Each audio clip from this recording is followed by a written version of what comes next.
Art is known to take on a myriad of forms, and with the abrupt halt in March of 2020, museums, art, and history has been put to the test. At the Nassau County Museum of Art, we'll be discovering what is going on at the museum now and learning how the effects of COVID-19 have influenced and impacted the museum. Let's get into it. In order to fully understand what the museum had gone through, I needed to talk to a few industry professionals. Thankfully, they were willing to help. Hi, I'm Laura Lynch. I'm the Director of Education at the Nassau County Museum of Art. We're the residents here before the building, the museum mansion became a museum. The family lived here from 1919 to 1965, and it was sold to the county, become a cultural site on Long Island, and then became a formal museum in 1989. That's awesome. And so right now you guys have the exhibition, Heroines in Abstract Expressionism. Yeah. Could you talk about actually the Mary Cassatt behind you? Yeah, so we're now in what was Child's Frick's library. We're surrounded by all the original kind of woodwork and architecture. Looks exactly like it did when Child's Frick was here. He was a paleontologist, was on the board of the Museum of Natural History. So we did a lot of his studies here. Actually, the mansion was the family's full-time residence, which was somewhat unusual for people in this time period.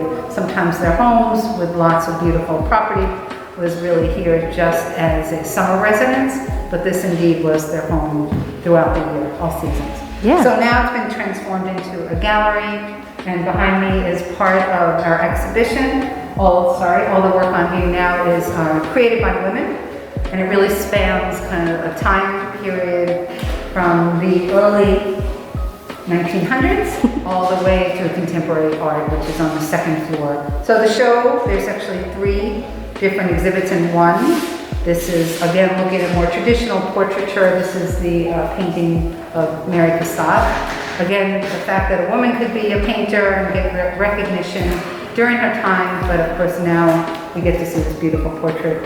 And then we kind of move through some of the other artists, women artists of the abstract expressionists from the 40s and the 50s and the 60s.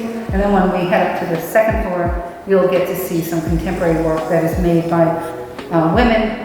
And what's fantastic about that, this show really looks at the kind of the global view of women from all over the world making art. And a lot of them have come here to the United States to have the artistic freedom to kind of share their work. Sometimes that could potentially be an issue back where, in their countries. As Laura explained to me the dangers of being a female artist in the times, she decided that it was right for me to be introduced to these artists by none other than Museum Director Dr. Charles Riley II. You actually specialize in the Jazz Age, art during the Jazz Age, and the class is Discover New York Jazz. So I'd actually love if you could talk a little bit about that and some of the things that you specialize in, the arts and specifics. Well, I was a lazy old professor who wrote a couple of books about the Jazz Age. Not just the Jazz Age in Manhattan, but also the Jazz Age in Paris. So the first time I got this beautiful room, and you're really looking actually at one of the mansions to me. That was Gatsby's mansion. This is East Egg. That was West Egg. Yeah. In fact, we played that to the hilt because I had the cover. I should have brought it down to show it to you. We had the original cover, The Great Gatsby, the novel, and in here we had the art, and then we also, of course, had the music. But it was art, music, and literature of the Jazz Age. In this, the whole museum was the Jazz Age. Yeah. All right. So then maybe you could talk about some things about your job here as museum director. What is your day-to-day? I was a lazy old professor. Now I'm babysitting a museum that made a commitment last July to be open. When all the other museums basically had their head in the sand, which is fine, that's their prerogative. But I said, we'll open, because I had kept the gates of the property, 145 acres, open, so people could walk, and they needed it. Time after time, they would come in and say, I really needed this. I really needed the land and the flowers outside. That was last spring. But then they would come in and they'd look at the art and they'd say, I really needed this too, which I think is true. I know it's a luxury, I know it's just art, but there are times when people need to look at a real painting.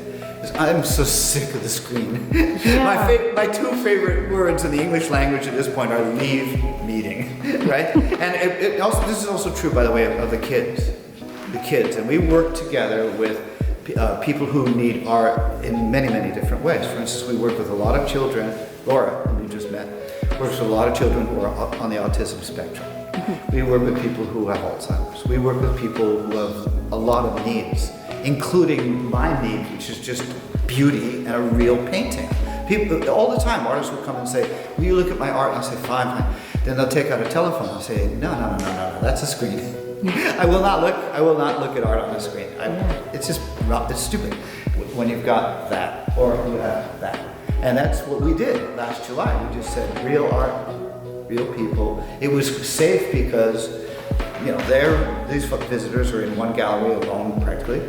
Somebody else is going to be in another gallery alone. So it's been safe all the way. We did all the protocols. We worked with them. I had a wonderful doctor working side by side with me. And we said, what are we going to do here? And he said, this is what you're going to do about spacing. This is what you're going to do about the circulation of the air. And this is what you're going to do about cleaning this place. And literally, it's a cleaner. And I've never seen, it's like a cartoon character. I've never seen any woman work so hard in my entire life. She scours this place every single morning, every single afternoon, every single evening. And she's like a dynamo. It's like this, and everything. It's never been as clean as it's been since last summer. So we reopened. Yeah. And what happened was this: people came because they recognized. And by the way, it wasn't just people who came. Artists said, like the whole second floor of this show, new contemporary art, and artists said, I want to be a part of this. I want to do something. I want to help. Also, I want my art out there. Because the Chelsea galleries, that means closed. And nothing. And they were doing nothing. Nobody was thinking about a new show. And what we've been doing anyway at this museum, this is going to sound a little immodest, is that we're trying to make this museum a very, very important regional museum, if not better than a regional museum, with contemporary art especially. Like I have an Andy Warhol show coming, I told you about. Yeah. That's a very important show.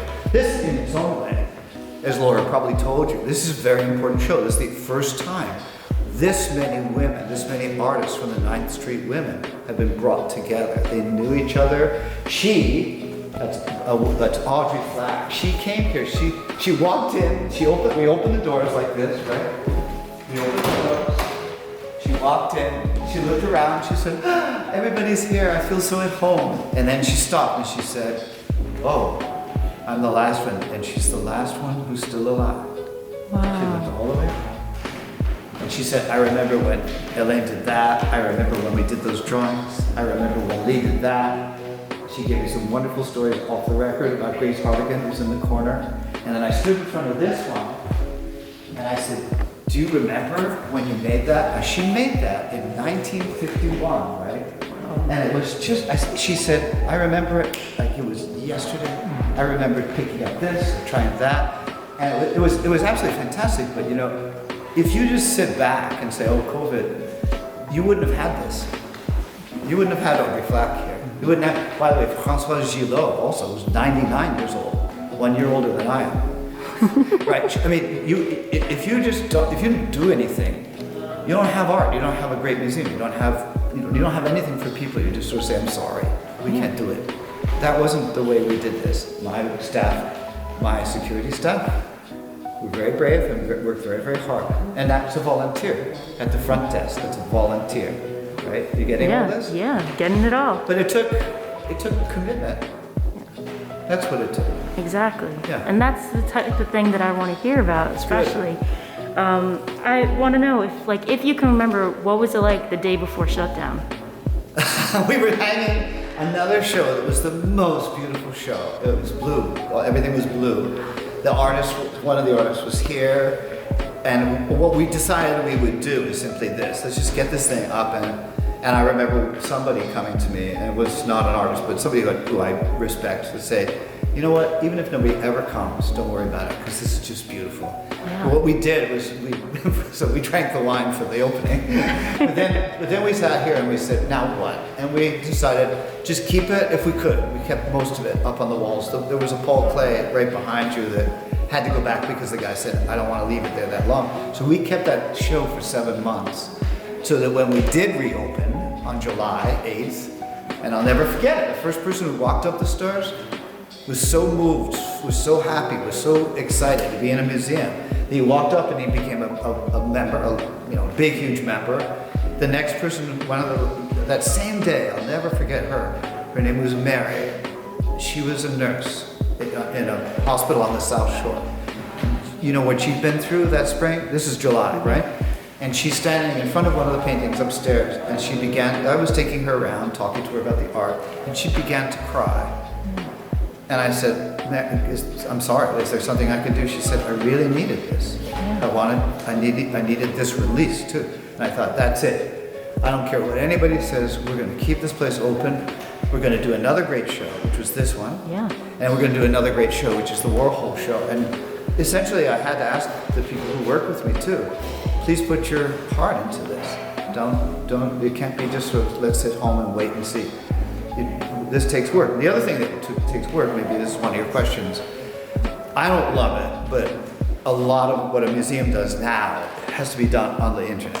Yeah. The website had to be developed, the films had to go out to the schools now.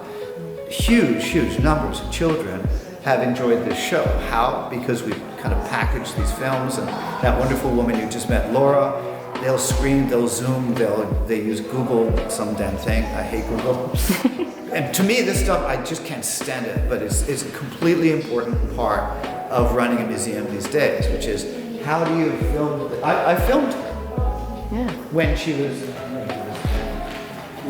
was here. Usually I don't care, but I said, somebody get a camera. And when she's walking around talking about Elaine de Kooning, and she's talking about Lee Krasner, and talking about what it means to make a painting like this, just somebody film her. And then we made a movie, which was quite a good movie. Actually, it's going to be in the Hamptons International Film Festival. Oh, that's incredible. Yeah. Yeah, and the dedication to art is so admirable. I mean, that is really, at the end of the day, what do we all have? Like, Good. What do we all look for? Good. I mean, I agree with you, and that's a wonderful way to put it.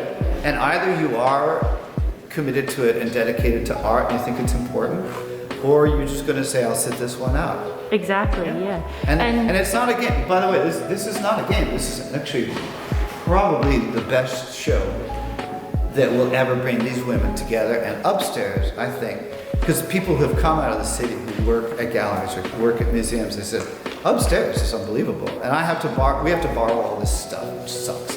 Sorry about the language. No, that's It's okay. really hard. I mean, Yeah, I had to borrow it and then give it back again. Exactly. It's just a pain in the neck to do it. Yeah, and I mean, we talk back about like movies and TV shows like Dead Poet Society that talk about art in the way that even though we have day-to-day Perfect. businesses, at the end of the Perfect day. reference. Yeah, Robin Williams says like these are all law, medicine, these are all noble pursuits, but at the end of the day, what do we search for the most? And it's art. Wonderful movie. Wonderful guy. I knew Exactly. him, actually. I knew Robin Williams. Oh wow. And that movie, I think, absolutely summarizes it, my feeling about this. That Exactly.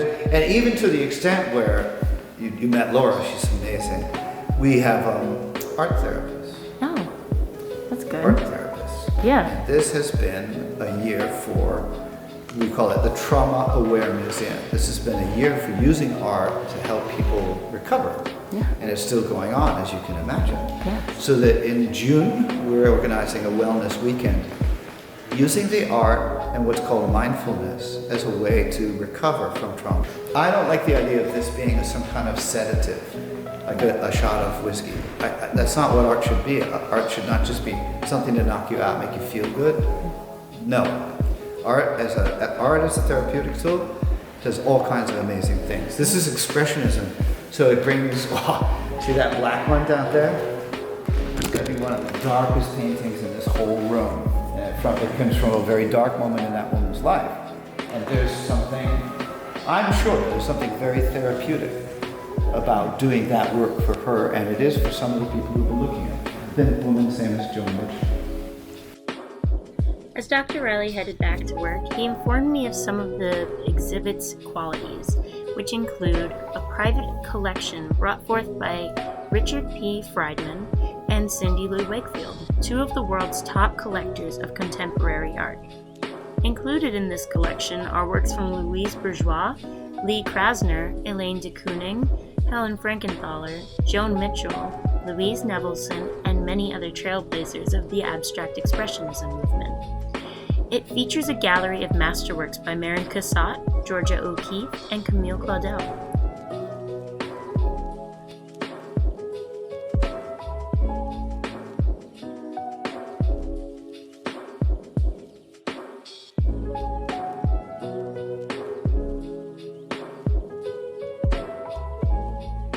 As mentioned previously before, the museum is gearing up for their new exhibit, which will be an Andy Warhol exhibit, featuring and debuting on May 7th, 2021.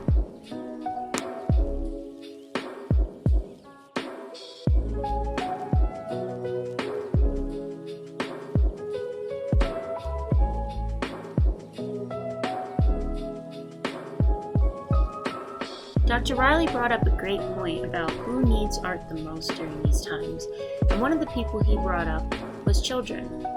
And that gave me an idea. So, I went to the Long Island Children's Museum to talk with the communications manager and director to see how have the children been doing and dealing with the pandemic, and especially, how does a museum for children have no children? I met with Maureen Mangan, Director of Communications and Marketing, to hear what she and the museum had to say on children and art during the pandemic. Children's Museum is 27 years old. Children's museums are designed to be an introduction to the world of museums. It's designed to expose kids to new experiences, new disciplines. In many cases, they're designed so that kids can grow through them. So all of the exhibits have information and components that will attract the toddler and then allow kids who come back to grow into the space. So there's learning in a variety of layers. It's a very layered learning experience. As Maureen gave me a tour of the museum, she mentioned how disheartening it was to have an empty museum with no children. And on top of that, how it was to have new exhibits. Much is to let kids know that you don't have to travel far to be an explorer. It's about curiosity and observation and interest. So that's a really important message that we teach at the museum.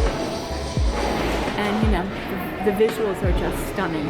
As we continued our journey through the museum, Maureen brought us to our next stop, the theater. So our theater, we have a 145-seat theater. It's actually in the process of being renovated. So while the museum was closed for the 6 months, we started the renovation process. We're still under restrictions in terms of what we can present, but we're hoping to have programs, outdoor theater performances by June. Not only does the theater hold a special place in the hearts of visitors, it also holds a special title. It is the only children's theater on Long Island to be held year-round. The early childhood exhibit is for guests under age 4. With COVID and an age group of children that can be very messy, the museum made sure to take extra precautions by having not only an extra vigilant staff, but also an incredibly impressive electrostatic disinfectant sprayer.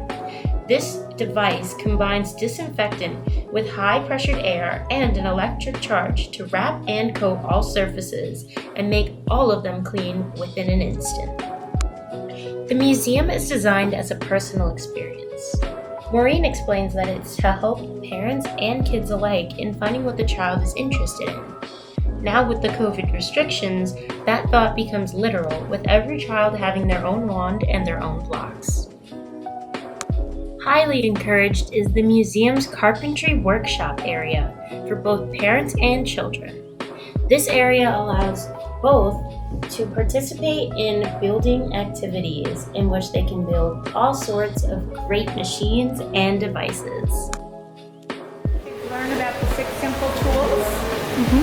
They actually get to use real hammers and nails, and safety goggles, and to make things. Located all around the museum are little games for kids to play, like hopscotch, counting numbers, and naming colors. Up to the 2nd floor we went to talk about communication with kids during COVID. While everyone was affected, one group that goes unnoticed are the children. And this exhibit is designed to help kids open up and communicate with family and friends about their feelings and emotions. While talking about this topic, I managed to take a trip down memory lane and go into an area that I used to go to quite frequently as a child, the studio room. Along the way, we met a few anchors and future stars doing some of their own works and also giving us a sneak peek at their endeavors. Hi, my name is Josiah, and this is News 12. After spending time in the studio, I walked over with Maureen to a new exhibit. It's called Broken Fix It, and this exhibit was actually designed by the museum staff as a traveling exhibit. So it traveled to other children's museums across the country. It was on a 2-year rotation, and then came back here for permanent residency. The exhibit is designed to teach kids how to fix their problems, whether it be physical or mental. In some of the exhibits, we talk about the disposable era that we live in and how if it's broken, we just throw it away. But in this exhibit, it teaches kids if it's broken, you can try to fix it. Before we moved on to the outdoor section, Maureen had one more exhibit she wanted to show. Called Feast for Beasts, and this is designed for them to understand the concept of carnivores, omnivores, and herbivores. So it's really what animals eat, what they use, how their jaws and their teeth structures are different. It's in this exhibit that you get the ultra surprise of not just being able to go to the animal diner, but to also witness some of the museum's actual animals. They range from Rosie the Hedgehog to Franklin the Turtle and even tarantulas and lizards. Along with their lovely animals, they have a collection of honeybees that make their own honey. After seeing all of the wonderful creatures and incredibly talented children, we headed outside to the backyard. The backyard is their outdoor open play space for kids of all ages and their parents. It will be opening this May on May 1st, and it will be open to the public with general admission. After speaking with Maureen at the Long Island Children's Museum, it was really great to find out what the museum has been up to and what they are doing in the future. And all these children will be coming back, and hopefully by May 5th, they will be upping their capacity from 25% to 50%. Having seen the Nassau County Museum of Art and the Long Island Children's Museum, I gained a lot of insight on what it takes to maintain a museum during COVID. However, there still felt like something was missing. So I went to the Walt Whitman Birthplace Association to find out how the smaller historical museums have been holding up during COVID. Hi, I'm Sophia Taryn. I'm the administrator here at the Walt Whitman Birthplace, so I deal with the daily duties of running the place with the executive director. What's your day-to-day here at the museum? Sure. So I usually come in, we open up the place to make sure it's COVID safe, so we open all the windows and we make sure everything is ventilated. And then I go through emails mostly about donations to the birthplace and writing thank you letters and just putting together events. So we have student poetry events and we have a poet in residence every year. So getting his poem, into broadsides and ensuring that event is all put together and things like that. All right. So can you tell me what it takes to upkeep and maintain a museum like this? Sure. It takes a lot of love. First of all, a lot of people who work here are in love with poetry and love Whitman, and it takes a lot of people because of the tours that we give and that kind of stuff. We rely heavily on donations so that we can run everything like our student poetry and all the events we have with like the birthplace. The birthday events, so Walt's birthday, we have this huge event, and that takes a lot of people. Maintaining the place, thankfully we're under the umbrella of New York State Parks, so they help us maintain this place and make sure that the house is up to code and restored, and our curators and our curating interns are so important because we have all this material coming in, like first edition copies and other sort of Whitman memorabilia that needs to be maintained and protected. So maybe you can talk about like what it was like before COVID. It's definitely, there's definitely less people here, and before COVID there was definitely people running in and out. We have a big beautiful park outside, and people would just come and eat lunch there, and kids would play. And that's a bit hard now with the COVID regulations, so it was definitely more lively. I think it's coming back. I can feel it coming back. And also the second floor. So right now we only show the first floor of the birthplace, which is okay because the room where Walt Whitman was born is on the first floor, so that's great. But they can't see the second floor because of the lack of ventilation up there. So hopefully, we can go back to that. You mentioned that it takes a lot to keep this museum up and running. So when that first shutdown happened, what were some of like the initial situations or like problems that you guys came up with? Well, one of them was that we were closed, I think, because we're such a small facility that we didn't know if we could open and be COVID safe. And so there was a lot of talk in the beginning of everything we could do, like removing the second floor from the tour and keeping all the windows and doors open. We also started a giving campaign. So all the board members and everyone at the birthplace, started a big campaign, a fundraiser, getting everyone they knew to help donate to the birthplace, which was great, and we raised a lot of money to help us keep this place running. We did at first have to cut back on our staff, and now we're slowly getting everyone back with the PPP loans. And moving forward, like we're hopefully seeing an end to COVID soon. Like, what are some of the things that you're excited or looking forward to with the museum? Well, one of the great things, to answer also your last question as well, we started virtual events. So we used to have so many poetry, events here, open mic nights, events with famous poets and things like that. And that all moved virtual. And we did it over Zoom. And it wasn't the same feeling, but it was great because we had people who weren't in Long Island come and visit. So we had international people come and everything. But it would be great I'm excited to have events here at the birthplace, like the birthday event. I'm excited. We are thinking about doing, in the future, either at the end of this year or next year, an event with music, getting a bunch of museums come here, like a mini festival, which I think would be fun. But yeah, just having people come and, this place is such a great little oasis for Long Island poetry and Long Island literature, and to just have poets come and read and have people come and just listen. With the museum's rich history and a great inquiry on what the museum looks like, Sophie decided to give us a tour.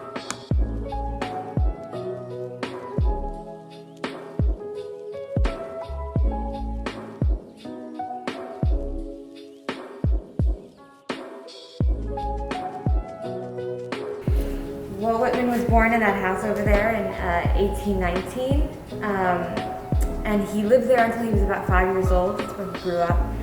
And then he and his family moved around a lot, and they finally settled in Brooklyn, which is where he lived, and where he published Leaves of Grass. And while he didn't live here for a very long time, we like to give everyone sort of an overview in this room of everything else in Whitman's life, right? And so one thing that he did was he left school when he was 10 years old to start working. And one of the things he did was he worked in the printing business in New York City. There was like a street where all the printing agencies were. It was like the biggest thing at the time, like I guess what we would call startups today. And he worked as a page boy. He worked with printing presses like this one. This one is on loan from Hofstra University in 1830, from 1830. And these would have been much bigger. This is like a self one. This is probably something he would have used to print Leaves of Grass, which he printed himself. And So he would have worked in the printing industry, and then what happened was the printing industry burned down in New York. And so he ended up teaching here on Long Island and coming back to Long Island for work. And one of the things he did was he founded this newspaper, the Long Islander. It's still in running. This is a current issue. And he founded this, I think, in like a shed. And yeah, so it doesn't have any affiliation with us, but it was founded by him, and it just gives you the big news in Huntington. I always think that's cool because there were so many newspapers at that time, and Walt's is still around. So after working in the printing industry, or in between those, he also taught on Long Island as a teacher. And at that time, so it wasn't like 5th grade, 4th grade, 6th grade, it was just all the kids in one classroom. And the teacher would have used a desk like this to lecture from. So he would have sat in front of this and lectured to all the students. And this desk is from a schoolhouse in Woodbury, which is one of the places he taught. So it's very likely that he used this desk from 1840. That's incredible. This wall over here, I always like pointing this out. Whitman is like, he would have been straight in line with like Kim Kardashian. He loved self-promotion. He loved getting his photo taken. He was one of the biggest celebrities in the 1800s. That's why we have so many photos of him from the beginning of his life all the way to the end of it. He loved being photographed. He even wrote his own reviews to his work, so under a pseudonym. So he'd be like, "You have to check out this poet, Walt Whitman." You know, so he was all about that hustle. Actually, have first edition over here. Because he wrote other poetry books. He also wrote under a pseudonym to publish other sort of like popular culture, like as if he was making like a cliche rom-com just to make a buck. So he has all these books under pseudonyms for money. While he published other books, Leaves of Grass was his main book. It was like an anthology. So he published the first edition, which you can see is really thin. He self-published it. It has this beautiful design. It's just so beautiful. And then he just kept adding to it. He wrote more poems, and then he would add to them. He would revise poems, and then so the collection got bigger and bigger and bigger, all the way to the last edition, which we have over there, which is his final version of it. So he worked on this book, Leaves of Grass, for his whole life. It's like his magnum opus. Like a couple days after his father died. Oh. Yeah, and his father was quite an alcoholic. We can talk about his father more when we get to the house. He's right there, Walt Whitman Sr. Walt Whitman was actually Walt Whitman Jr., but when he started publishing poetry, he removed the Jr., and that's his mother.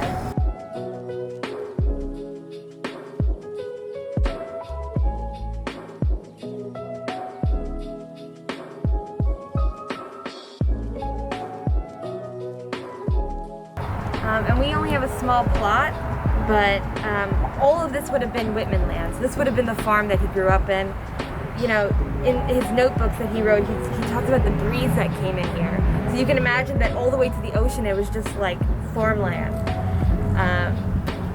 And Walt's family lived in the area, so this was called Whitman land. That's why it's Walt Whitman Road, and there are so many of his relatives who have houses nearby that are still intact.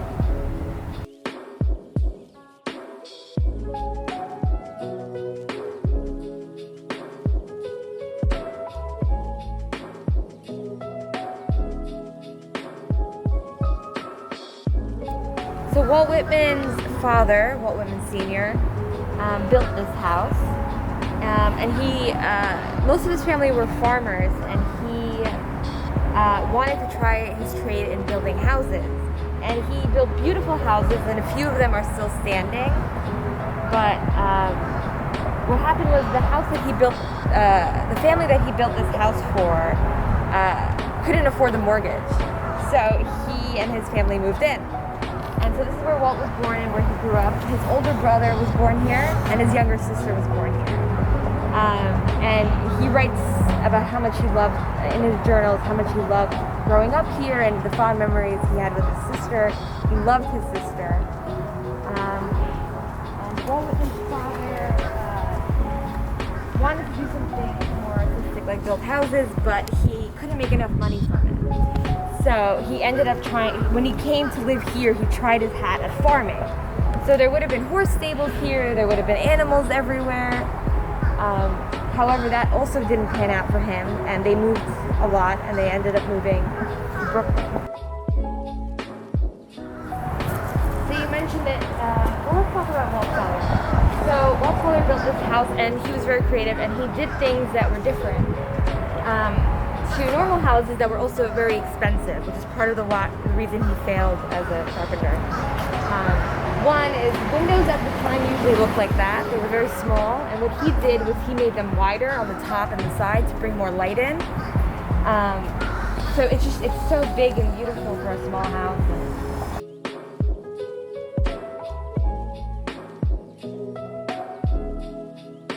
Inside the house. And we have a lilac bush here, which is, we say dates to the time period. Do you know the poem, When Lilacs Last in the Dooryard Bloom? Yes. So he wrote that poem to eulogize Walt Whitman. And we like to think, or I like to mention it when I'm out here on the porch, because in the poem, the speaker is on a porch and remembering the lilacs. And what happened was Walt's friend, Peter Doyle, was in the theater where Lincoln was shot. And he wrote a letter right after it happened to Whitman, who was in New York at the time. And when he read it, he was heartbroken. You know, he really thought that Abraham Lincoln was going to save the country and the Union. And so he wrote this poem, When Lilacs Last in the Dooryard Bloom. And that's his bedroom. When Walt was a kid, he probably would have slept in that room up there. So you can just imagine the smell of the lilacs and him remembering his youth here and a simpler time, an innocent time for him.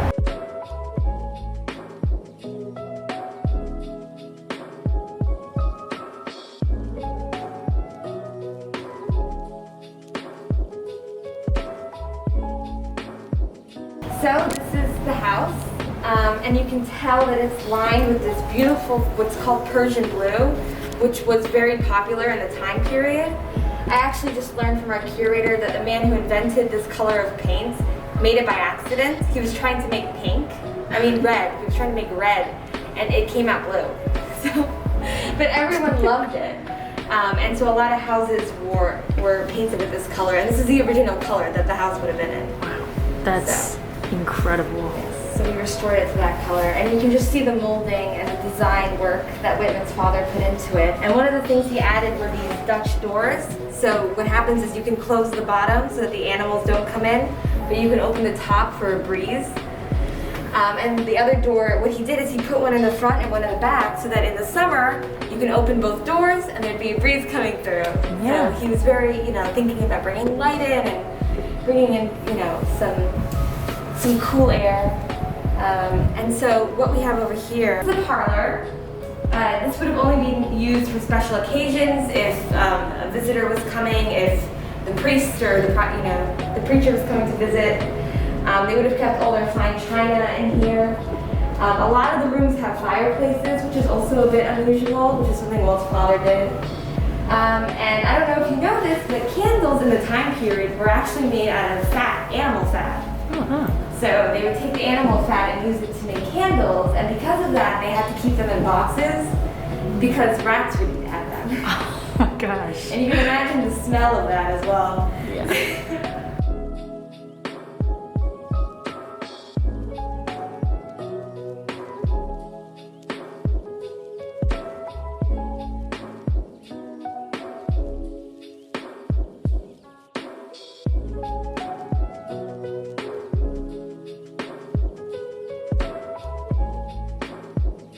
So while that would have been reserved for special, visits and things like that, the family would have hung out in this room, which is basically the kitchen. So at the time, Walt Whitman and his family lived in the last period of open hearth cooking. So instead of using a stove, it was open hearth. And because of that, the kitchens were in a separate room, in a separate building. So actually where you see the caretaker's house now is where the kitchen would have been. I believe it burned down after the Whitmans left. but they would have cooked the food in the other room and then brought it in here to heat up and warm up. And we've included a few items. Everything is dated to the time period Walt Whitman would have been living here. So we have laundry and we have the tools they would have used. We have some kitchen supplies and all the things they would have used to cook.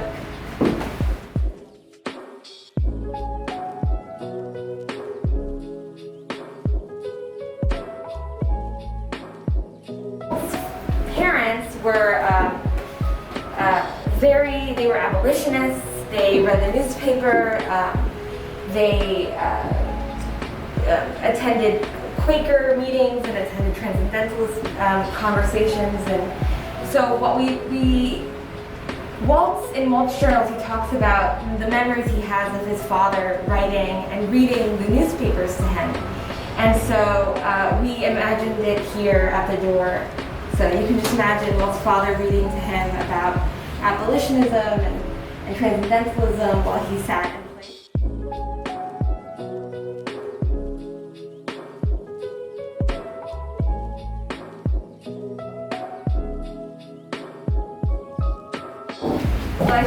We can go upstairs actually.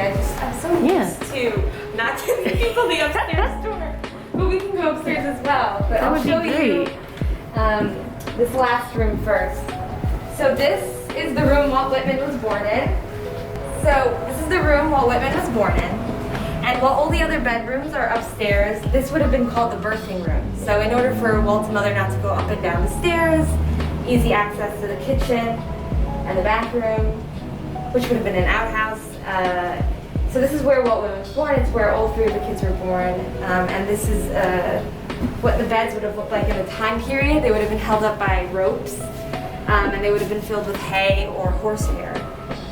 And we have little things from the time period that I like pointing out that I think are really interesting. So this is a plate for her food, but with a contraption on the bottom to put coal so that you could keep it heated, so you could have a warm plate of food.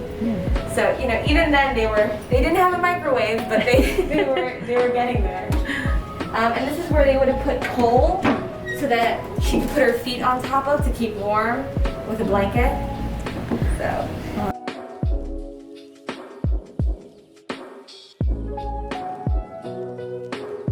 Some fake whiskey, which would have been used as a sedative for the time period. And actually, they didn't drink water in the way that we drink water now. So women would have had tea, and men would have had apple cider. But one thing I like to point out, the history of why this house exists is because it only had a few owners after the Whitmans, and the last owners were the Watsons. And they lived in the 60s, the 50s and the 60s. And Mrs. Watson wrote a book about living in Walt Whitman's birthplace.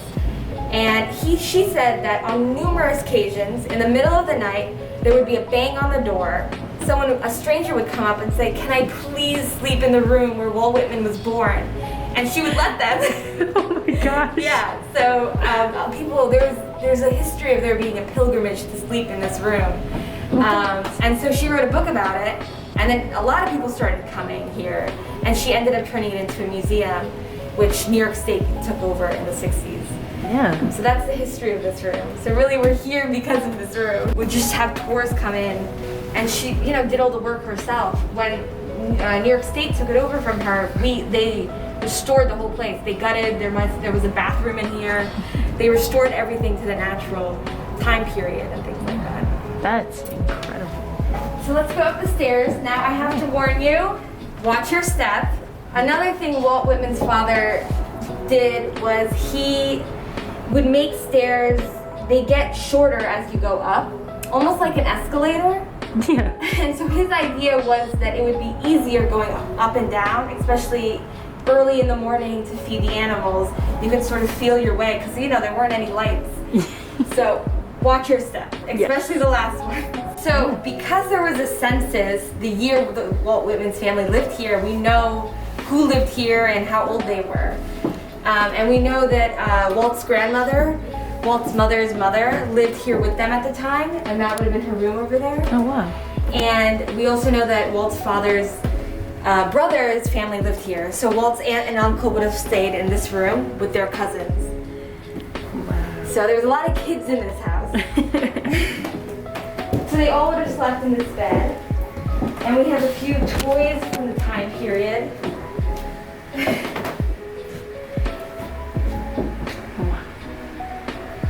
Yeah. And this is the spinning wheel.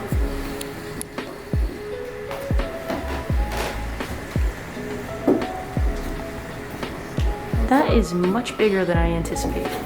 Right? Spinning wheel to look And so like. they would have taken things like this, and they would have rolled it on here and turned it into yarn. Which would have been a long process, but. It's the room that Walt's family would have slept in. So Walt and his siblings and his parents. I need to envision Walt's bed to be over here, near the lilac bushes. I think we can take some lilacs.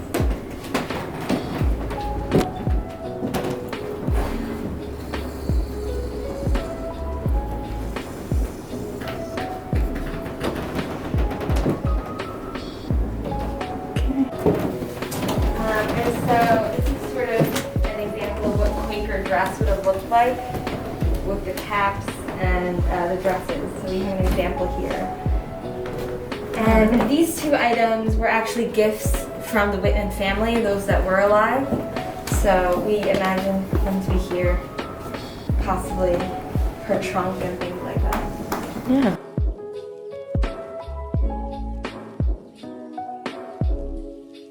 As Sophia finished showing us around the house, we went back outside and talked about how beautiful the grounds are.